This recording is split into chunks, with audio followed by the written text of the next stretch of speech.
Yes, welcome all of you, my lovely family, friends, fellow Africans. As I promised you yesterday, that I will share an historic moment at the SADC Summit, where presidents of Botswana, Namibia will speak. Of course, the new presidents of Namibia and Botswana have spoken with bold vision of unity, economic independence, and Pan-African strength. Their speeches sent a powerful message, not just to Southern Africa, but to the entire continent of Africa. What does the leadership mean for Africa's future? How will Namibia and Botswana shape SADC's next chapter? Is this the turning point for African integration and sovereignty? So, brothers and sisters, watch this inspiring moment and share your thought below. Don't forget to like, to comment, to subscribe if you're new for more update on Africa. Great families, friends. We are going to hear speeches from President Duma Boko, President Netumbo Nandi Ndaitwah of Namibia, and others at the SADC summit. Let us start with the African Union chairperson. Then we'll go to other leaders. So, welcome. And this is what has happened in Antananarivo, Madagascar. You're welcome.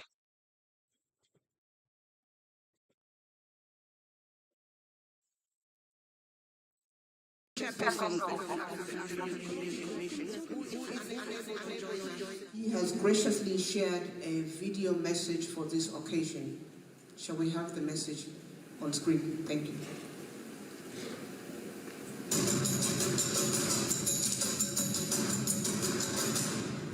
Your Excellency, Emerson.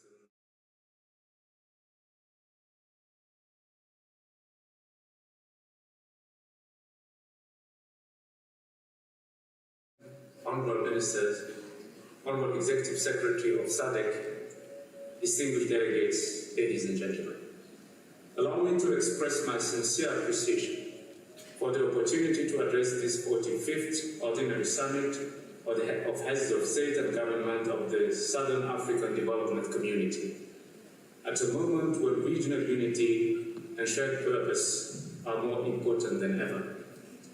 This theme resonates not only with the aspirations of SADC region, but also aligns seamlessly with the African Union Agenda 2063, which envisions an integrated, prosperous, and peaceful Africa driven by its own citizens and representing a dynamic force in the global arena.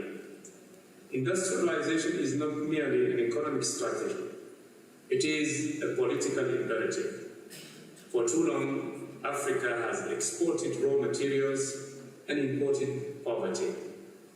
The time has come to reverse this trend.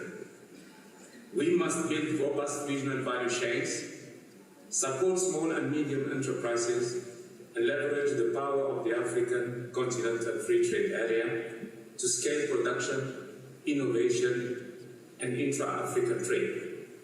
I commend SADC's efforts in driving regional infrastructure development and fostering industrial policies that prioritize value addition and technology. Let us continue to integrate our markets and harmonize standards, allowing African-made goods to compete effectively both within and beyond our continent. Agriculture remains the backbone of livelihoods in SADC region and across Africa. Yet, our farmers continue to face climate shocks, limited access to finance, and inadequate infrastructure. Agricultural transformation is therefore essential not only to feed our people, but to empower our rural communities and create sustainable jobs. I urge SADC member states to invest in climate-smart agriculture, expand access to extension services, and enhance agro-processing industries. Let us also prioritize youth and women in agribusiness, ensuring inclusivity in our rural economies. The global shift towards renewable energy presents both a challenge and a tremendous opportunity for Africa. The SADC region, endowed with vast solar, wind, hydro, and critical mineral resources, is uniquely positioned to lead a just energy transition. This transition must not be imposed, it must be shaped by African priorities. As we transition, we must ensure that no country or community is left behind. Our approach must be pragmatic, balancing sustainability with the urgent need for energy access and industrial development. The African Union remains committed to supporting SADC and all regional economic communities in mobilizing climate finance, fostering regional power pools, and promoting clean, reliable, and affordable energy. Your Excellencies, Africa stands at a crossroads, but also at the cusp of transformation. The resilience of the SADC region demonstrated time and again through political leadership, social solidarity, and regional cooperation is a beacon for our continent. Let us harness our collective strength, build regional synergies, and work boldly towards a future where African industries thrive. Our agriculture nourishes both people and economies, and our energy systems power inclusive and sustainable development. The African Union Commission remains a committed partner for SADC in this journey. Together, let us make the vision of a resilient, industrialized, food secure, and energy sufficient SADC a reality for generations to come. I thank you. Thank you. We extend our sincere appreciation to the chairperson of the African Union Commission for those insightful remarks. Your Majesty, Your Excellencies, the SADC family warmly welcomes the heads of state and governments that are participating at this ordinary SADC Summit for the first time following their receipt and assumption of office. These esteemed leaders will now deliver their maiden addresses, marking their inaugural contribution to our collective regional dialogue and shared vision. I now humbly invite to the podium Advocate Duma Gideon Boko, the President of the Republic of Botswana, to deliver his maiden speech. Shall we please give him a warm welcome to the podium?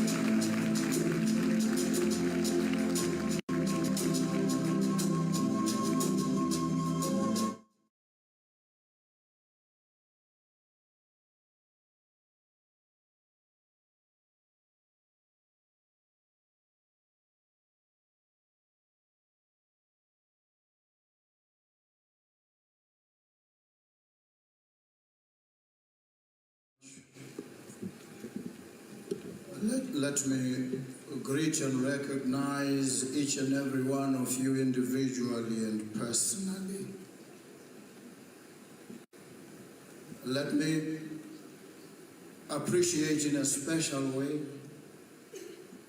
His Majesty, the King of Eswatini, King Mswati III. Let me also recognize our host, the President of Madagascar, Andre Rajolin, and thank him for the warm hospitality he has extended to all of us since our arrival on these shores. The President of the Republic of Zimbabwe, current chair, outgoing chair of SADC, President Emerson Dambuzo Mnangagwa, fellow heads of state and government who are gracing this event today, leaders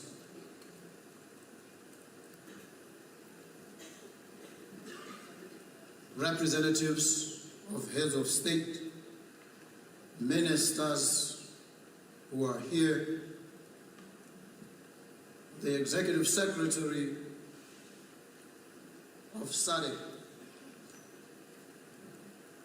Mr. Elias Mpedi Mahosi, esteemed invited guests, ladies and gentlemen.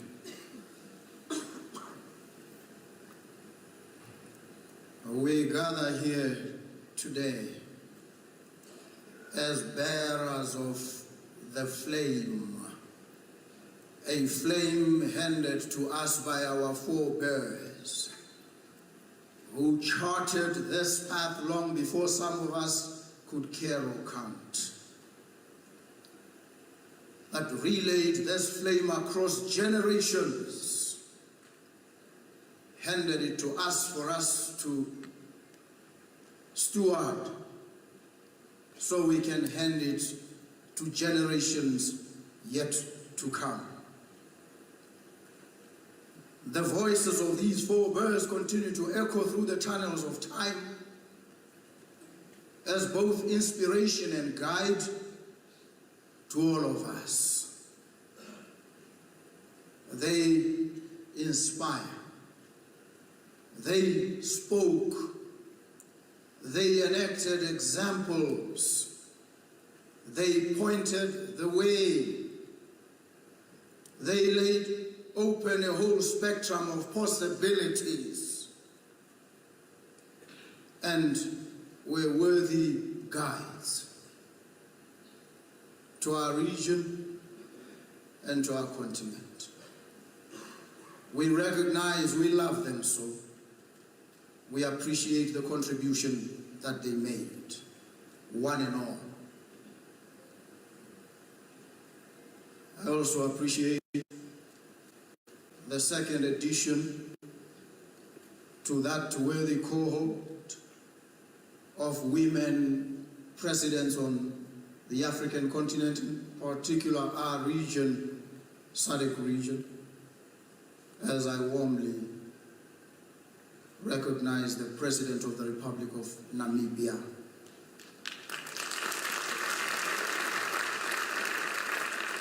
And thank the Namibian people for giving us this leader. I hope and trust that she brings a feminine touch, a touch of compassion and deep care to a region facing pressing, persistent, and trenchant challenges. I carry the responsibility of leading the country of Botswana, whose democracy faced its most serious test yet in the epic election of October 2024 that saw a party that had been in power for 58 years, certain of its success at the polls, assured of victory in every sense and respect, going into that election and losing spectacularly. Difficult moment that faced the then president. What would he do at that moment? Would he hand over peacefully and avoid strife and controversy? Or would he cling on to power and negate every tenet of democracy? That was the difficult question facing President Masisi of the Republic of Botswana on the 30th of October, the morning of the 1st of November. He had to make a call. He had to decide whether to plunge the country into chaos or to entrench its claims and cement its mettle and worth as a vibrant democracy. He made the call, and he handed over power peacefully, seamlessly. I am much in his debt for that brave and courageous decision that he took that fateful night. And he communicated in no uncertain terms. He said to me, "The count is still on. It looks you are winning. I want to give you my solemn assurance that if it continues like this, I will readily concede." These are words we would like to hear uttered in similar circumstances across the breadth and dimensions of the African continent.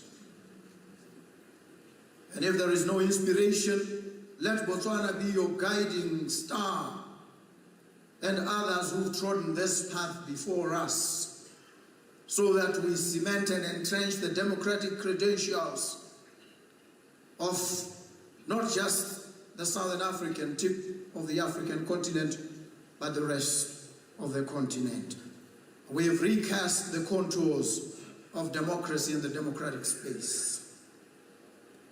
And so, there was no democratic malfunction. Let there be no democratic malfunction anywhere on the African continent. Let us focus our collective attention on wrestling with the challenges that bedevil our continent. We have seen when the rough winds of circumstance demonstrated to us the challenge that faces multilateralism in today's world. We've seen how over-reliance on trade with certain powers of the world has rendered us so fatally vulnerable that we are now dependent on their mood swings. They determine what happens on the African continent. And this is because we've allowed ourselves to fall into a trap of self-loathing, where we've hated not just ourselves but our neighbors on the African continent. We've refused, we've been reluctant to trade with each other, to see and recognize each other's worth.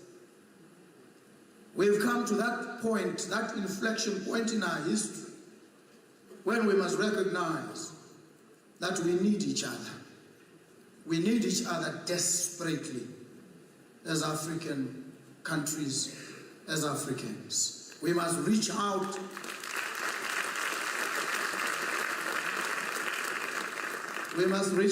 across barriers, across boundaries, across barricades, and find each other, and lean on each other, and hold each other by the hand as we strengthen, deepen intra-Africa trade. That's our only means of survival. We've spoken on this. There's been a lot of political rhetoric around these issues. We are at that point where words must now translate into tangible deliverables. Hundreds of thousands of our citizens across the breadth, the length of the African continent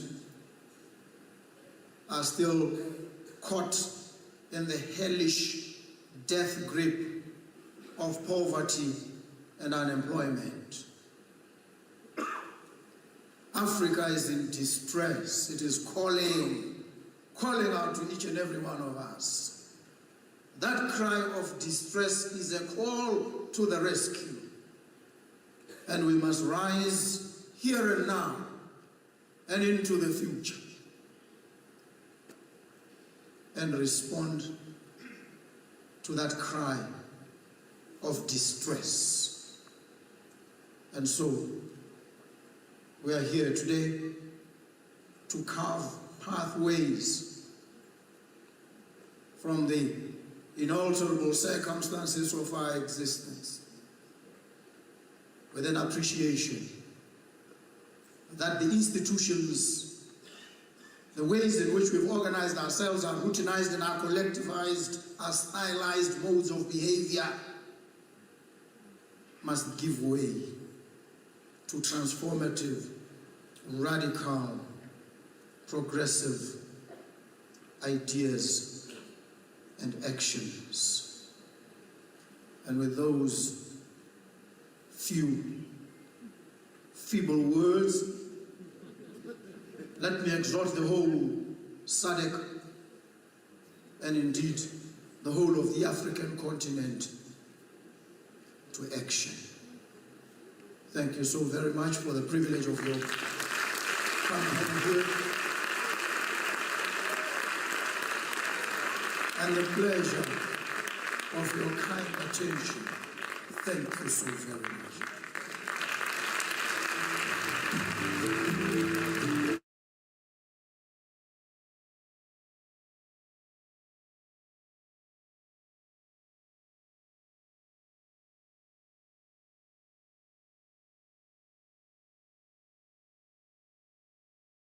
Of Botswana. The next maiden statement will be by His Excellency Mr. Daniel Francisco Chapo, President of the Republic of Mozambique. Shall we welcome?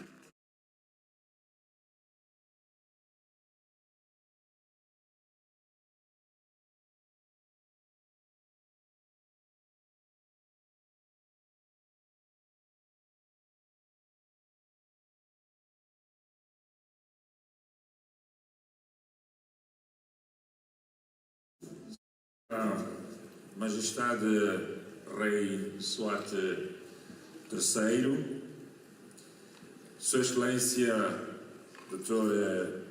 Emerson Mnangagwa, Presidente em exercício da SADC e Presidente da República do Zimbábue, Sua Excelência André Rajoelina, Presidente da República de Madagascar e próximo Presidente da SADC, Sua Excelência Samia Suluhu Hassan, Presidente cessante do órgão para a cooperação nas áreas da política, defesa e segurança da SADC, Presidente da República Unida da Tanzânia, representado aqui pelo Sr. Vice-Presidente, Sua Excelência Chefe de Estado e de Governo da SADC, aqui presentes, Sua Excelência Elias Mpedi Magosi, Secretário Executivo da SADC, Senhores Ministros, Suas Excelências, minhas senhoras e meus senhores.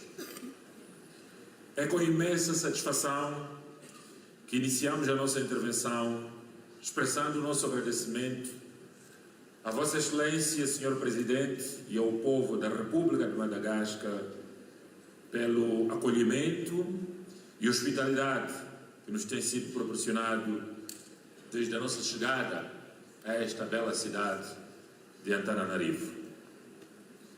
Saudamos também Vossa Excelência pelo acolhimento desta importante cimeira e que traduz o vosso forte engajamento pessoal como Presidente de Madagascar e da República de Madagascar nos esforços para o reforço da nossa interação regional. Por isso, queremos dizer muito obrigado. Thank you very much. Merci beaucoup.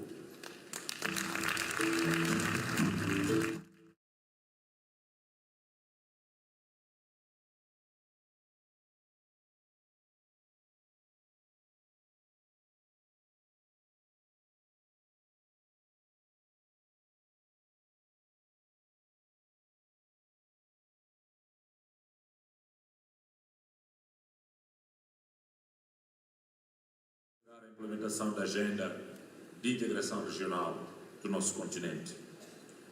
Excelências, é para mim uma grande honra tomar parte pela primeira vez em uma sessão ordinária deste mais alto fórum dos líderes da SADC. uma organização que cada vez mais se impõe pela sua coesão ao nível da região, solidariedade, responsabilidade comum de abordar os desafios com que a nossa região se confronta, tomando medidas proativas rumo à prosperidade dos seus respectivos povos. A este respeito, gostaríamos de manifestar o apreço de Vossas Excelências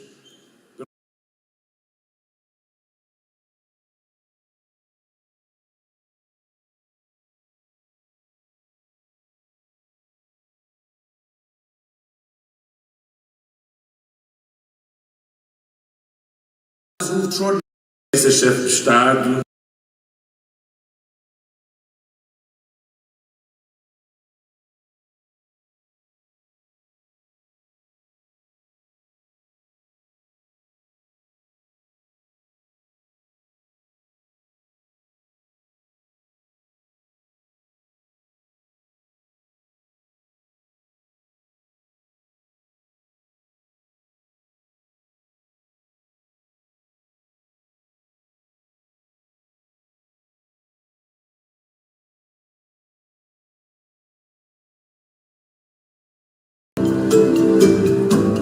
Nous remercions vivement son Excellence, Monsieur le Président de la République de Mozambique, pour son discours.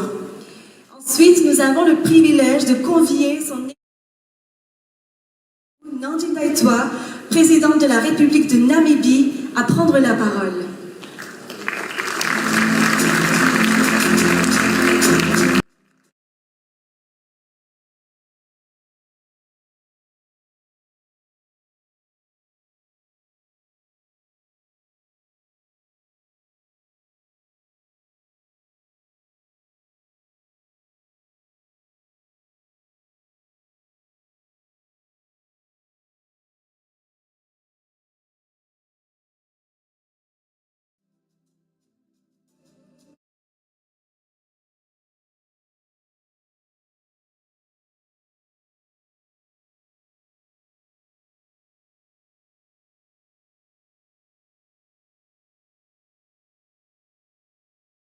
Mnangagwa, the chairperson of SADC and President of the Republic of Zimbabwe, Your Excellency, President Adrian Rajoelina, the President of the Republic of Madagascar, and the incoming chair of SADC, Your Excellencies, heads of state and government, honorable ministers, distinguished invited guests, distinguished delegates, members of the media, ladies and gentlemen.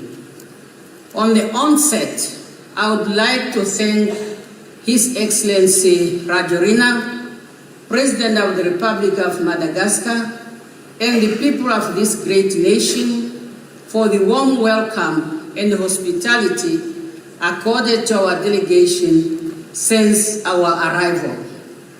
For me personally, being in Madagascar, and in particular in Antananarivo, I'm back home. And once I stayed here during one, I can say, the best times in the history of this country. Coming back today, sincerely, I want to thank you, Your Excellency, when I have seen the progress in as far as development is concerned in this country. Congratulations and well done with your team. Today is my honor to attend and address my first SADC Summit in my capacity as the President of the Republic of Namibia, being elected to this position in November 2024 and took office on the 21st of March 2025. I therefore brought you warm greetings from the people of Namibia, the land of the brave, to the people of Madagascar, and of course to the people of SADC. Your Majesty, Your Excellencies, This year will forever resonate in our history, marked by deep emotions and profound reflection when we bid farewell to our founding president, father of the Namibian nation and leader of our revolution, His Excellency, Comrade Dr. Sam Safishuna Nujoma, who passed on the 8th February 2025. He steadfastly guided us through the bitter struggle for Namibia's liberation and independence, leading to our free and independent Namibia until his retirement in 2005. His dedication to the goals and vision of SADC was unwavering.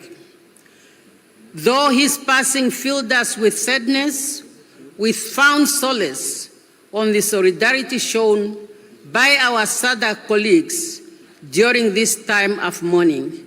I must therefore sincerely thank all of you for having stood by us during that difficult moment. We also pledge to uphold the profound legacy of His Excellency Dr. Sam Safishuna Nujoma and all our departed leaders for the region and the African continent, who dedicated their lives to the cause of freedom, unity, justice, and development. In the same vein, I extend our deepest condolence to the government and the people of the Republic of Zambia following the passing of His Excellency Dr. Edgar Chagwa Lungu, the 6th President of Zambia, on June 5, 2025. We also express our condolences to the government and the people of South Africa on the loss of His Excellency David Mabuza, former President of South Africa.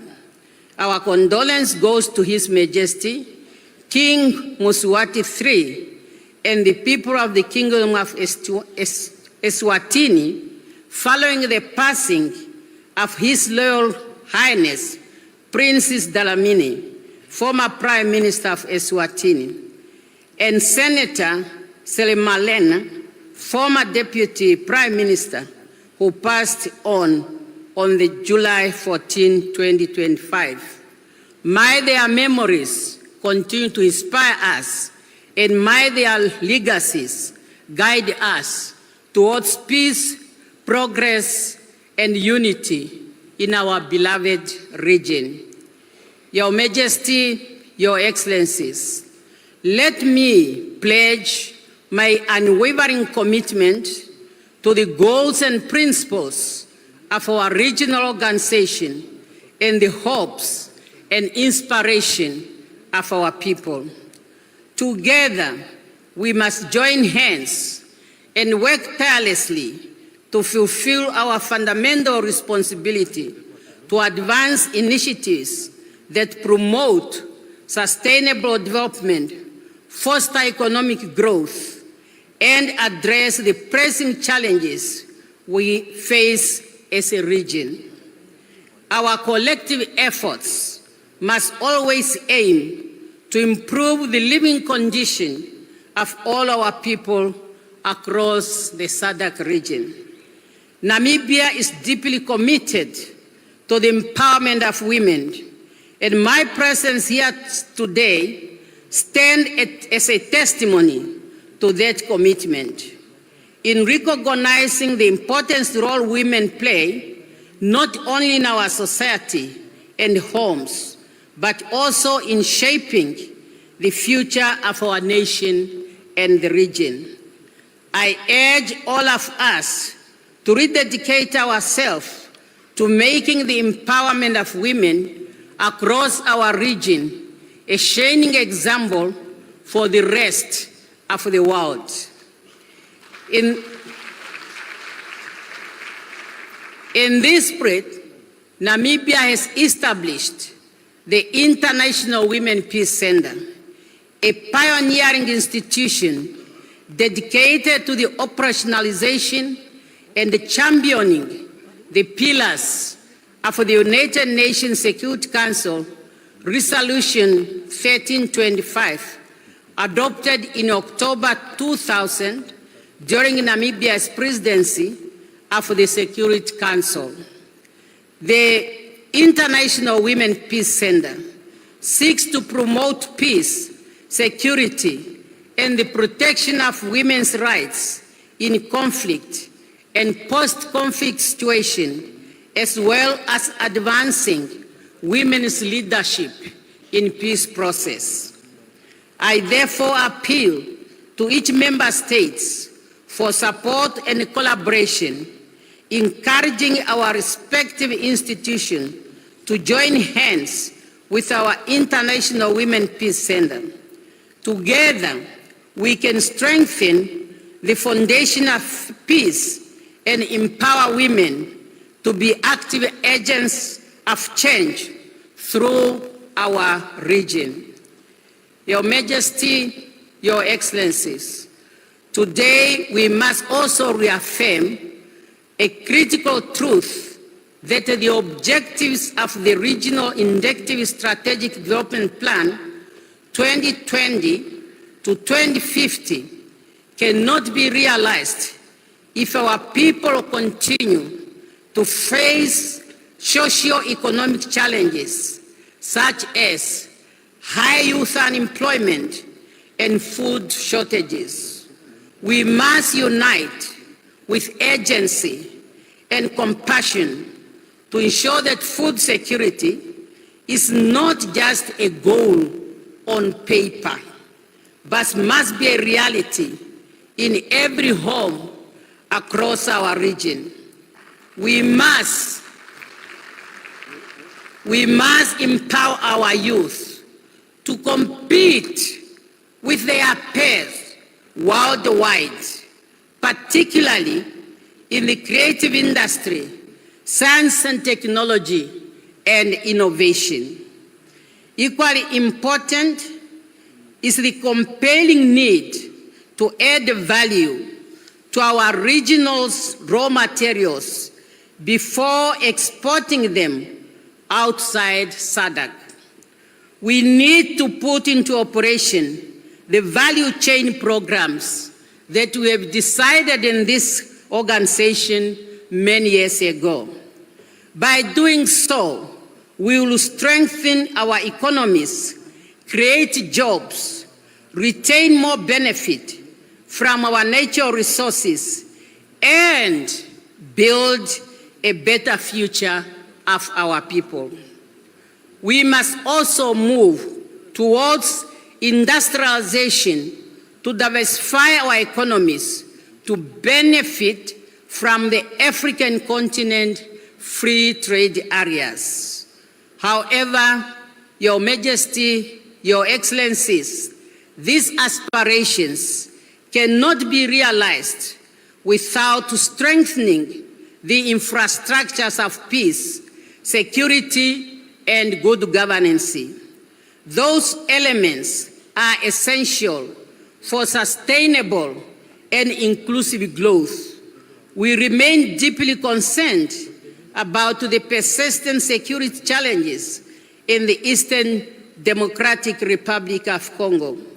The ongoing instabilities threatens to reverse the hard-won development gains across the region. We must redouble our collective efforts and demonstrate a strong political will to ensure that peace prevails, particularly for the women and children of DRC. Who deserve nothing than safety and dignity. Without peace, there is no progress, no safety for families, no hope for our children, and no growth for our countries. And Africa and SADC will continue to remain in absolute poverty.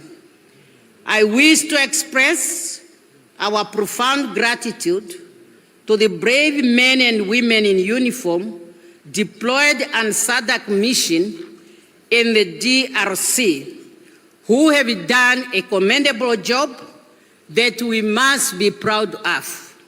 Our condolence goes to the countries as well as to families who have lost their loved ones in the DRC.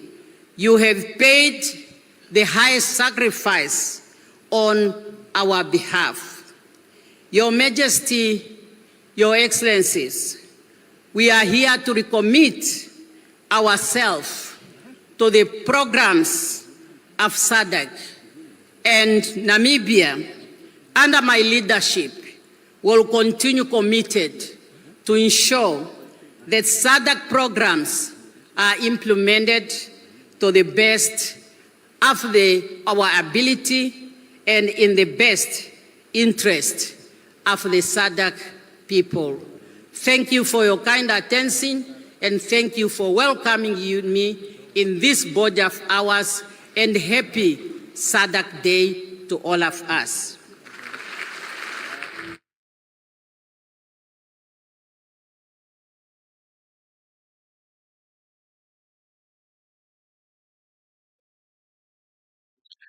Yes, that is Madam President, Her Excellency Dr.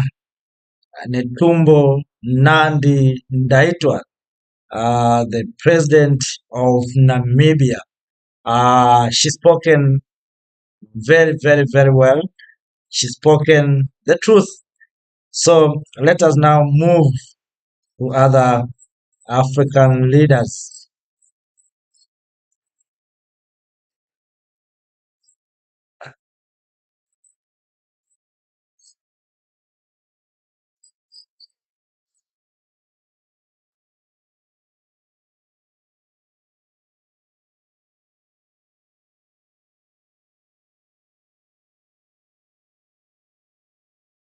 Now we are moving to the next speaker.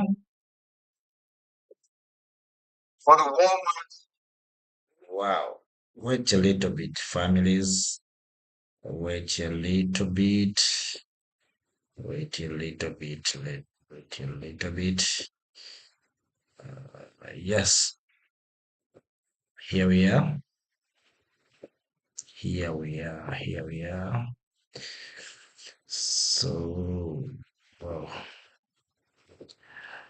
let us move to other speakers. I wish to share the speech of the President of South Africa. Oh, yes. Let us now move to the President of Zimbabwe, President Emerson Dambuso Mnangagwa. It's my hope you heard from Madam President. So let us now move to the President of Zimbabwe, President Dambuso Mnangagwa. And here is his speech.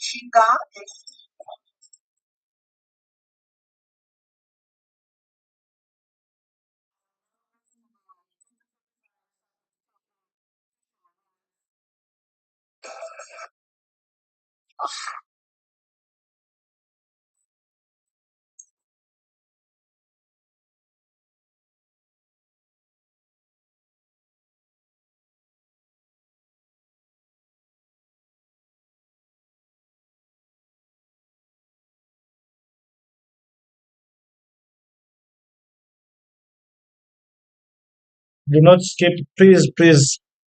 We are going to the next speaker, President Dambuso Mnangagwa, the President of Zimbabwe. Here is his speech.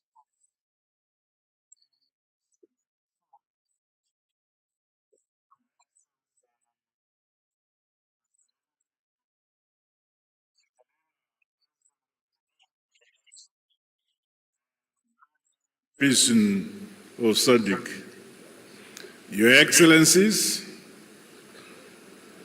Heads of State and Government, Honorable Dr. Arasata, Minister of Foreign Affairs of the Republic of Madagascar, and Chairperson of SADC Council of Ministers, Honorable Professor Murira, Minister of Foreign Affairs, International Trade of the Republic of Zimbabwe, and outgoing Chairperson of the SADC Council of Ministers. Ladies and gentlemen, comrades and friends, I am honored to address the 45th Ordinary Summit of SADC Heads of State and Government, graciously convened under the esteemed leadership of my dear brother, His Excellency Rajoelina, President of the Republic of Madagascar and incoming Chairperson of SADC. May I express my profound gratitude to you, Your Excellency, and through you to the government and people of the Republic of Madagascar for the warm hospitality extended to me and my delegation since our arrival here. Our presence here attests to the enduring solidarity that unites us in our quest for a peaceful, inclusive, modern and industrialized region where citizens enjoy sustainable economic development, justice and freedom.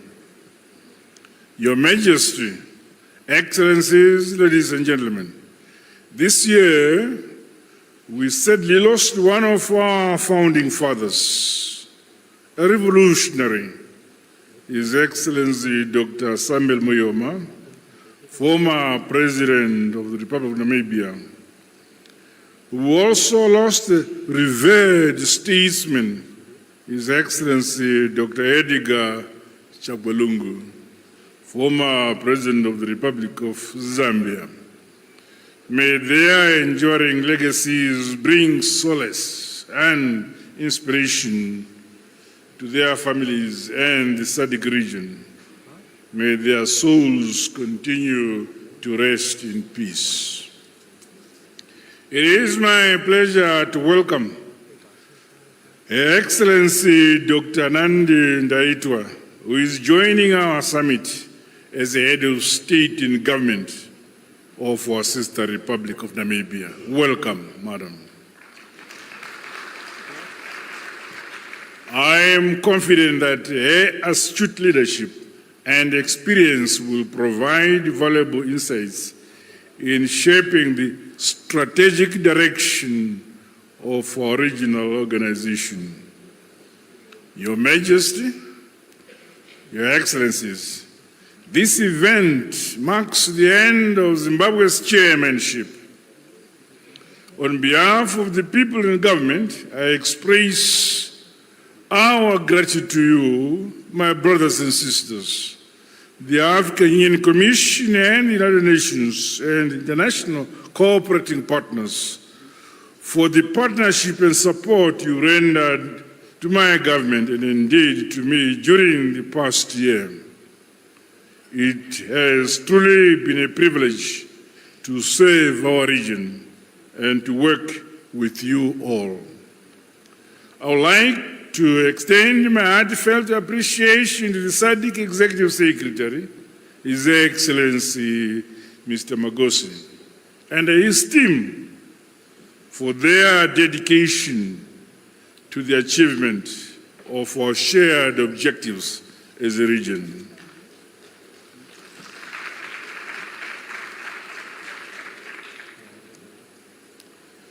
The midpoint of our regional blueprint, the Regional Indicative Strategic Plan, comes at a time when the world is witnessing unprecedented geostrategic tensions and global economic policy uncertainties.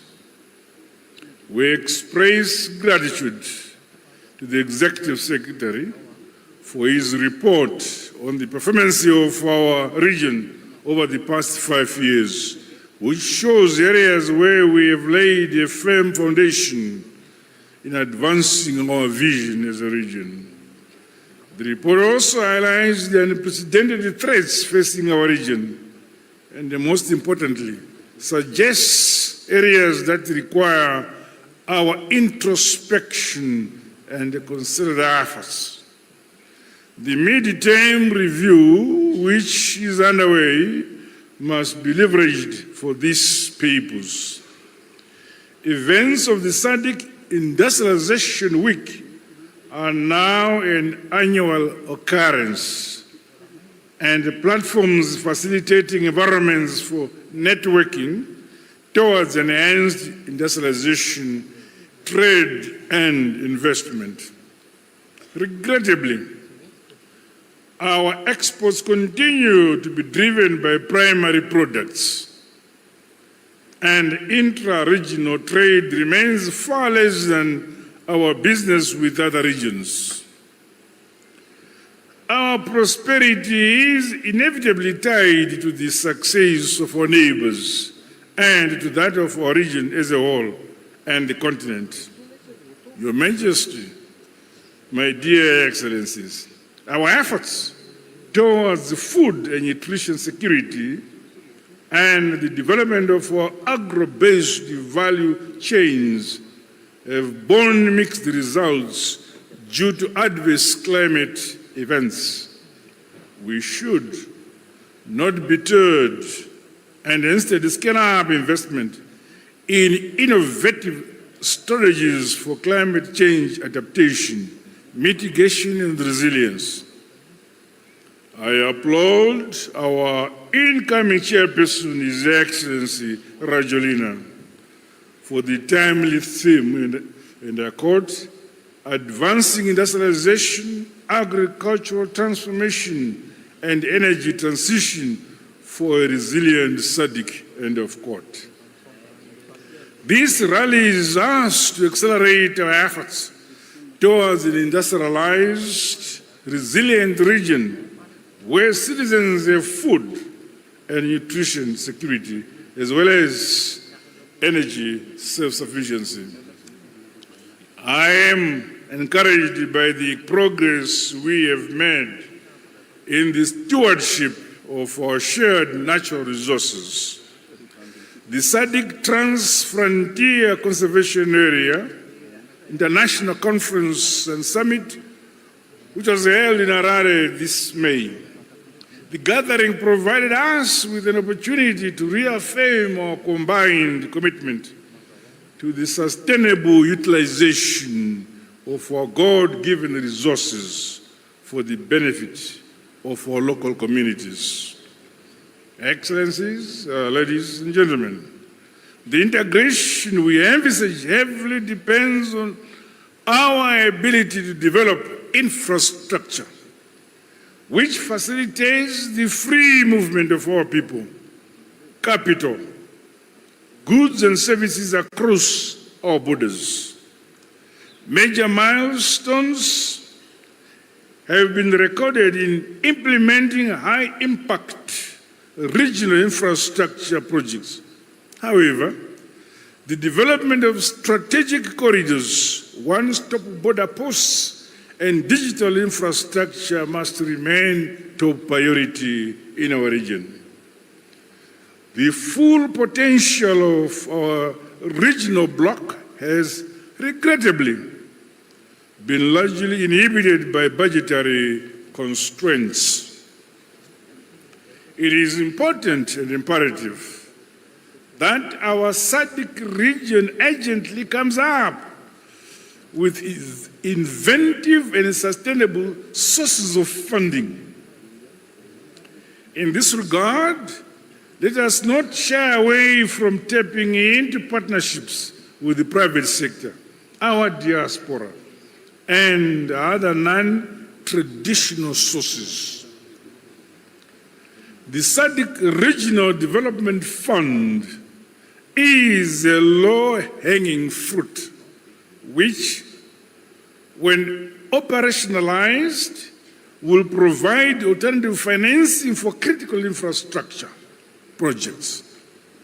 I'm pleased to report that Zimbabwe has ratified the protocol. However, the number of ratifications remains far below the threshold required. The need to expedite internal processes on this matter within our respective jurisdictions is essential to drive progress. Our region remains on high alert with regard to public health emergencies. Successes and gains in the fight against malaria, tuberculosis, HIV and AIDS should be safeguarded. Financing gap created by the change in policy by some of our partners must be closed. We also need to enhance the representation of women, the youth, and persons with disabilities in all socioeconomic and political endeavors in our region. Your Majesty, Excellencies, ladies and gentlemen, collectively, we realize success in developing institutions that underpin democracy and good governance. Together with His Excellency, Advocate Boko, President of the Republic of Botswana, we commissioned the construction of a regional logistics depot in Botswana. The facility plays an important role in enhancing our preparedness and response to conflict and humanitarian emergencies. We remain grateful to the government and people of the Republic of Botswana for supporting this project. Member states are urged to equally provide the requisite funding to ensure the timely completion of this critical infrastructure. The peace and stability prevailing in our region is worth applauding, as reflective of our joint obligation to silencing the guns. I commend the outgoing chairperson of the organ, Her Excellency Dr. Samir Hassan, and the organ Troika member states for their gallant work over the past year for the realization of durable peace and security in our region. We have remained steadfast in our commitment to ensuring peace to the eastern parts of the DRC. We appointed 5 former heads of state to facilitate inclusive dialogue, build trust, and peace-building initiatives. We welcome the outcome of the joint SADC EAC Summit held earlier this week and the African-led peace process, which reinforce our philosophy of African solutions to African problems. The peace agreements brokered by the USA and Qatar are welcome and complement our African-led processes towards peace, stability, and development in Eastern DRC. Your Majesty, Excellencies, ladies and gentlemen, comrades and friends, as the SADC region, we firmly believe in the cardinal principles of the United Nations Charter with regards to sovereignty, equality, and territorial integrity of nations being sacrosanct. Unilateralism and cohesion, among other inexcusable violations of international law, cannot be allowed to become the norm within the Committee of Nations. The future well-being, development, and a higher quality of life of all our peoples, particularly us in Africa and the global South, depend on a just, inclusive, and a rules-based multilateral system. For the good of both present and the future generations, us, the current crop of leaders, have a duty to defend and continuously improve the international order bequeathed to us by our predecessors. In that spirit, allow me to express gratitude to you, our brothers and sisters of SADC in Africa, for recently standing with Zimbabwe in our calls for the unconditional removal of the evil sanctions imposed on us, Zimbabwe, by some Western countries. These are indeed a hindrance to the prosperity of the entire SADC region. Zimbabwe remains open and ready to engage and re-engage with all progressive members of the international community. Finally, my dear brothers and sisters, Your Majesty and Your Excellencies, as I hand over the mantle to my dear brother, His Excellency Rajulina, my younger brother, I would like to wish him, my dear young brother, every success in the discharge of your responsibilities. I also wish you, Your Excellency, Dr. Lazarus Chakwera, success in the execution of your important mandate. I'm confident in your leadership towards advancing our regional integration agenda. I'm confident that the region will lend you, Your Excellency, President Rajulina, the same level of cooperation support as we enjoyed. We all have the solemn duty to build a stronger and more prosperous SADC. The SADC we want shall only be built by ourselves and no one else. I thank you all for your kind attention. I wish us all fruitful deliberations. Long live SADC. Long live our unity. Long live solidarity. I thank you. Merci beaucoup. Obrigado. Asante sana.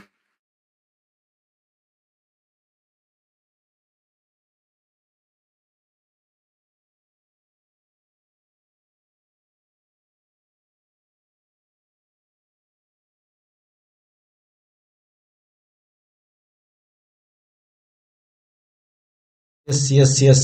That is the president of Zimbabwe, His Excellency Emerson Dambuso Mnangagwa, who is the outgoing chair of the SADC region.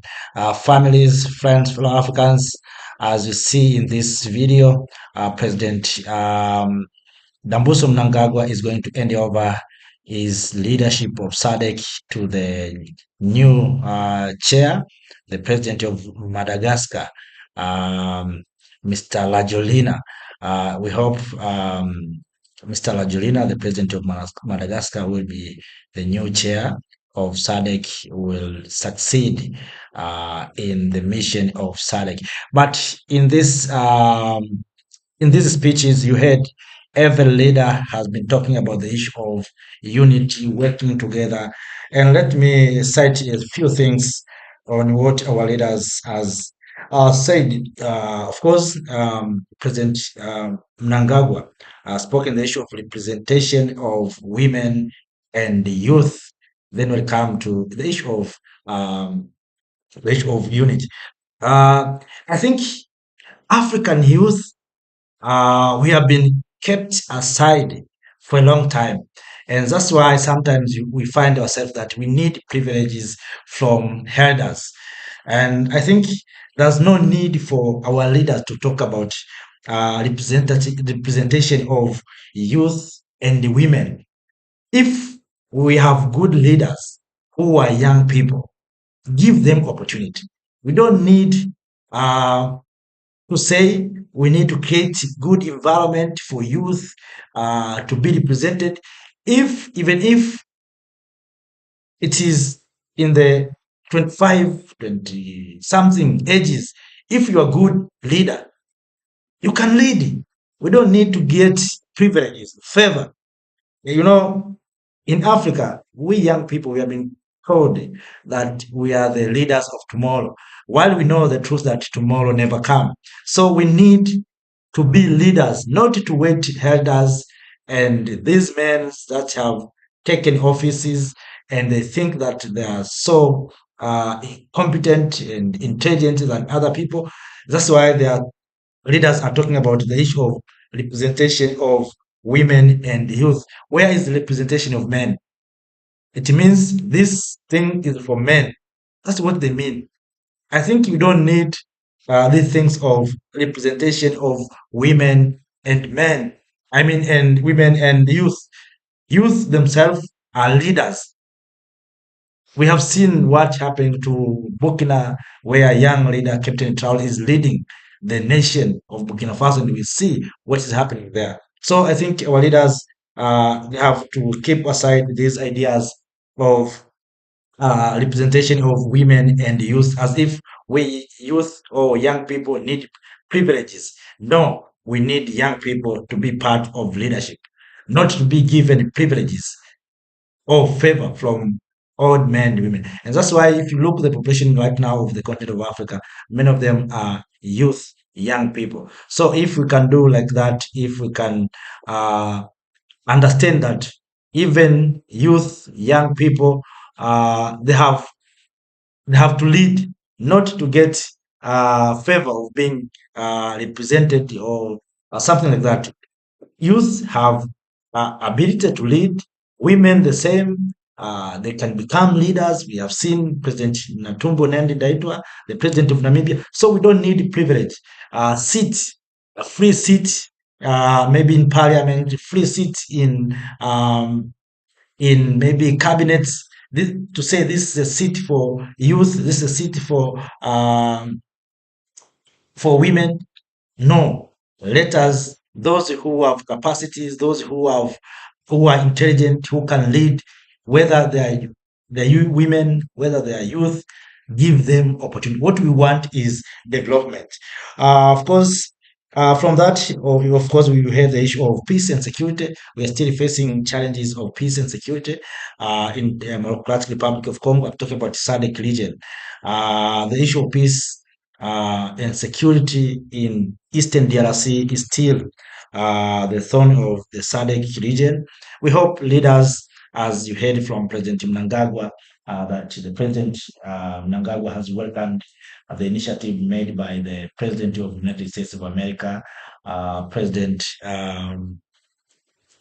Trump, by bringing together Congo, uh, Rwanda, and also Qatar has tried to see how they can bring peace in Eastern DRC. But I think we don't need to wait for America, for Qatar, for uh, these Western countries to bring peace in DRC. SADC has a role to play to make sure that Congo is at peace because DRC is a member of SADC. So I wish that leaders in SADC, they know the challenges of DRC, they know the problems, they send their troops there, but Congo expend those troops by saying Congo itself can provide security to his people, its people. But why, despite of SADC and the East Africa came together, there's no solution of the challenge in DRC. Historically, we know that those who are fighting in DRC, there are those who are said Rwandese, Those others are saying those are supported by Kagame. But the reality is that those are not Rwandese. Those are Africans. Those are, if you say Congolese, it's the same. But those are Africans. But those Africans are affected by the Berlin Conference. When the colonizers came together, divided this continent, they divided Rwandese speaking. Some went to Congo, at that time was called Zaire, and others remained to the current Rwanda. So these people are not Rwandese, but are Rwanda speaking. It's like right now you see black people in America. Those are Africans. You can say those are Americans. No, I know some brothers and sisters are calling themselves Americans, but the truth, those are not Americans. Those are Africans. And you cannot say those maybe are Nigerians. No, those are Africans. All black people are Africans. Whether you are in Nigeria, whether you are in Caribbean, whether you are in uh, Latin America, Northern America, United States of America, Europe, wherever you are, if you are black people, you are an African. That's what happened to Congo. That those Africans affected by the Berlin Conference, some uh, went to Rwanda, some went to Congo, Zaire at that time. But all of them are Rwandese speaking. They are speaking one language. So people confusing that those are Rwandese. Yes, they can be supported by Kagame, whatever people are saying, but those are Africans.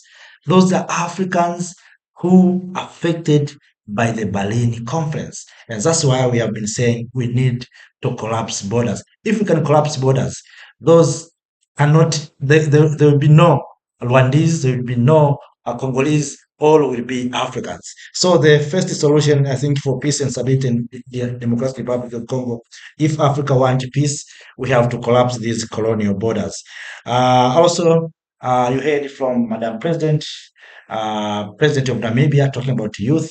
Yes, we need to support young people to get jobs, but young people, as I said, they don't need privileges. Young people are creative, innovators, they're so intelligent.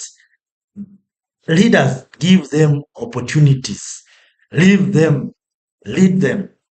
They can become leaders. Because you cannot tell me that these young people, they need privileges, support. No, they can support themselves. If today, if you want to understand what I'm talking, if you can take young people, youth, take them somewhere, take maybe from Nigeria, combine them, bring in a neutral ground, you will wonder how these Africans are so intelligent.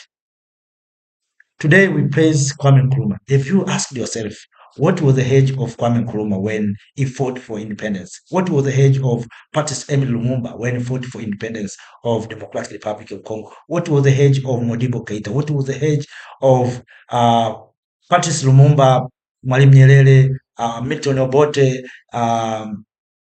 Kenneth Kaunda? And so far, what is the age of Captain Ibrahim Traore? So to be youth, it doesn't mean you know nothing. To be young people, it doesn't mean that you cannot do anything. You need maybe to have 50s or 60s for you to do what is good in life. No. Young people have ideas. They are so intelligent. What they need is political wills. And political wills is to allow Africans to move free with no visas, goods to move free from one place to another. That's what African youth are demanding. Africans can build their own industries. Because right now we have these policies that are inviting investors. So you look, the Chinese youth, young Chinese are being supported by their nation. It doesn't mean that young Chinese have a lot of money. No, the Chinese government is supporting their youth, giving money. They have access to banks.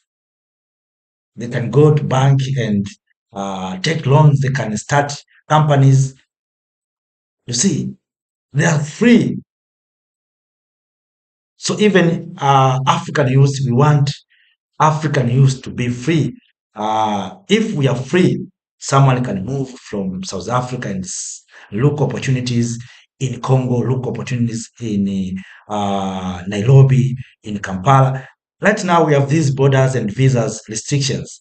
How can a African youth, young, intelligent in Zimbabwe, seek opportunity in Khartoum? It will be difficult.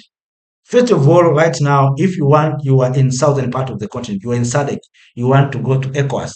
First of all, you have to go out of the continent. You have to go to Qatar or Paris or Dubai to get connection flights to come back to Africa. So just imagine if we have a direct flight from southern part of the continent to eastern part of the continent to West Africa. If we have connection among our cities, how many flights are going to Bujumbura from Alali to Bujumbura? Do we have such kind of flight? People can say there's no people who are going to Bujumbura. Why? Because we are not creating economic hubs. If we can make Bujumbura maybe a market for clothing, if we can make Nairobi a tourist city, if we can make Dar es Salaam maybe a shopping mall for the continent of Africa, people will go there. People are going to Dubai, even if we know that Dubai is a desert. People are going to Dubai. People are going to Qatar. People are going to London. Too cold, but people are going there. So we need to connect our cities.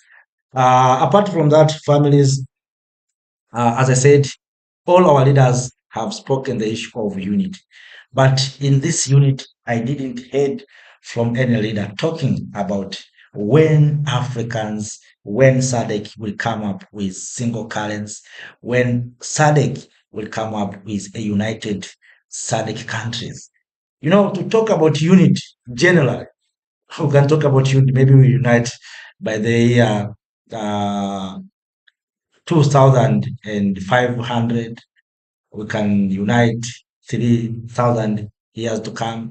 We need to have a specific time that we as SADC, we as African Union, we as ECOWAS, we expect or we are going to unite by maybe 2050. We are going to unite by 2030. If we have exact time, all of us can prepare our minds. We can wait for that date, for that time in order to achieve. But without having a specific time, we'll come to summit like this. We'll provide powerful speeches, as we call it, provide inspirational speeches. But at the end of the day, nothing will happen. Nothing will happen. You see European Union, they came together, they formed European Union, they succeeded to have their own single currencies, free movement of people in Europe. You see, but Africa, for almost 60 years, if it is not 57 years, since we have started to talk about unity, what have we achieved? Someone can say we have achieved African continental free trade area. Let me ask you, what are you supplying in the African continental free trade area? What are you selling? Do you have products that you sell in the African continental free trade area? Or we are buying from China and then we are supplying through this African continental free trade area? How many mobile industries in this continent? How many motorcycle? Right now, you see young people in Africa are driving these motorcycles. We call tuk-tuk, others are calling borders. Those are manufactured in China. And the big market of motorcycles are Africans. How many African nations are producing and manufacturing motorcycles? You find it is Chinese. And yet we are saying we are in the continental free trade area. We are saying we are enhancing industrialization.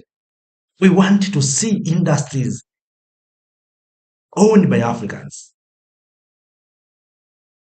We want to see African young people from Nigeria, from Senegal, from Burkina Faso, from South Africa coming together, form their own companies.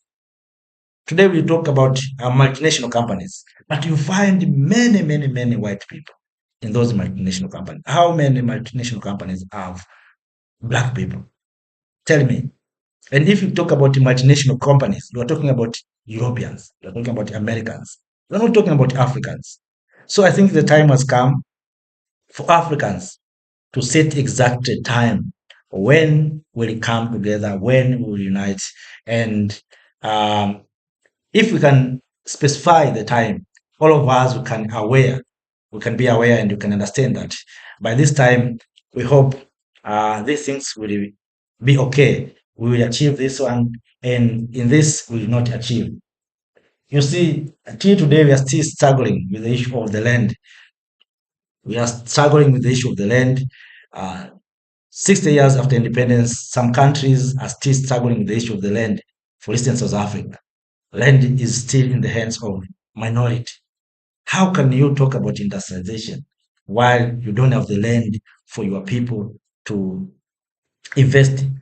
You heard the theme was talking about agricultural transformation. How can we improve our agriculture, feed ourselves while we don't have the land?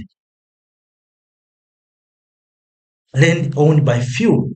I think that's something that we need to do as the people of Africa. So those are just my thoughts from what I heard from leaders, but I congratulate our leaders for their speeches, good speeches, powerful and inspirational speeches, but we need more action.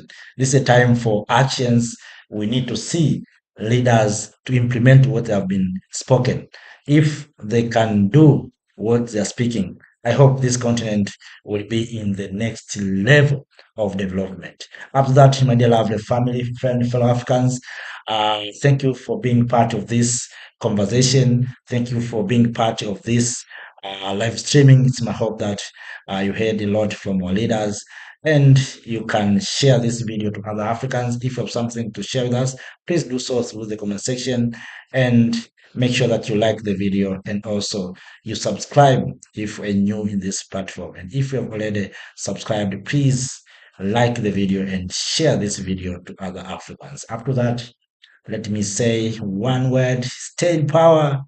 See you next time in other videos. Yes, thank you.